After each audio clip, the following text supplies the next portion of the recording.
Satu, salat adalah perwujudan iman seorang hamba. Karena itulah kalimat salat pertama kali disebutkan dalam Al-Quran, itu letaknya setelah kalimat iman. Al-Baqarah ayat 3, alladzina yu'minuna bil ghaibi wa yuqimunas shalah. Orang-orang yang telah menyatakan beriman dan konsisten menjaga imannya. Beda alladzina amanu dengan yu'minun. Amanu telah beriman. Tapi kalau dia komitmen dan konsisten terus menjaga imannya sampai saat dia berpulang pada Tuhannya, maka berubah nanti bentuknya kalau di bahasa Arab jadi mudhari'.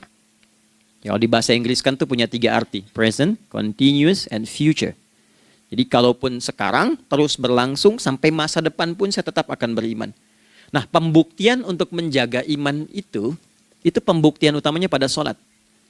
Itulah sebabnya satu-satunya amal ibadah dari rukun Islam yang 5 itu, ya, satu-satunya amal ibadah yang disebut iman dalam Al-Quran hanya sholat.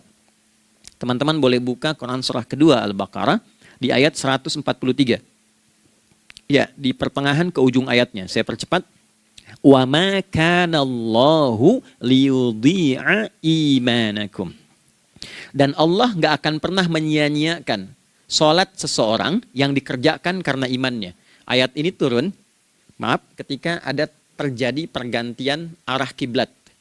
Dari yang tadinya semula ke Masjidil Aqsa, lalu berputar 180 derajat, beralih ke Masjidil Haram. Nabi sedang berada di luar Madinah. Madinah tempo dulu, wilayahnya nggak seluas cakupan sekarang. Oke, kalau diilustrasikan, area sekitaran Masjid Nabawi sekarang itulah Madinah lah. Di luar itu sudah di luarnya. Nah, Nabi sedang sholat, riwayatnya banyak menyebutkan ada yang mengatakan zuhur, ada asar, ada maghrib. Di pertengahan itu turunlah Al-Baqarah ayat 144. Qad nara taqalluba wajhika fis sama' falanuwalliyannaka qiblatan tardaha fawalli wajhaka syatral masjidil haram. Maka berputarlah dengan turunnya ayat ini 180 derajat menghadap ke arah Masjid Al-Haram. Problemnya adalah ketika Nabi dan pengiring beliau kembali ke Madinah, area Masjid Nabawi, kan nggak semua masyarakat ikut. Maka virallah informasi itu bahwa kiblat telah beralih ke kiblat awal, yaitu Ka'bah Al-Musyarrafah. Maka penduduk panik pada saat itu. Status sholat kami yang tadi dikerjakan bagaimana? Karena sedang nggak bisa diulang, sudah pindah waktu. Maka turunlah kemudian firman Allah yang Al-Baqarah 143 itu, wa ma kana Allahu liyudhi'a imanakum. Karena engkau mengerjakan sholat itu dengan imanmu, maka Allah nggak menyia-nyiakan imanmu itu. Maksudnya apa? Walaupun arah kiblatnya tidak tahu mengarah kepada sisi yang belum berubah, tetap dihitung pahalanya sempurna karena imannya. Gitu.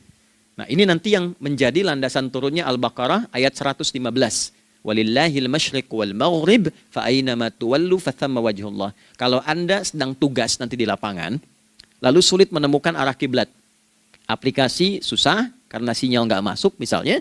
Oke, kemudian juga matahari agak remang-remang sehingga sulit untuk terlihat patokannya. Maka dengan keyakinan, dengan iman itu, menghadaplah ke arah yang kita yakini, maka berlakulah Al-Baqarah 115.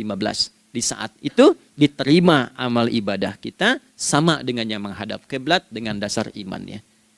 Oke, nah